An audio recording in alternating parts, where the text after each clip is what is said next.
Ngayong amihan season, muling nabalot ng andap of frost ang ilang pananim sa Atok, Benguet. Halos mamuti ang mga dahon ng ilang pananim na gulay. Nasira na nga ang ilan sa mga ito.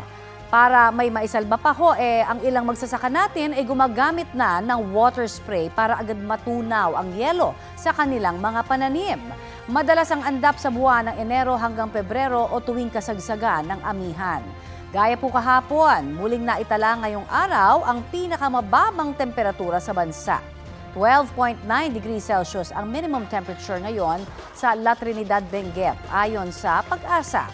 14.8 degrees Celsius naman sa Baguio City, habang 23.8 degrees Celsius dito sa Quezon City.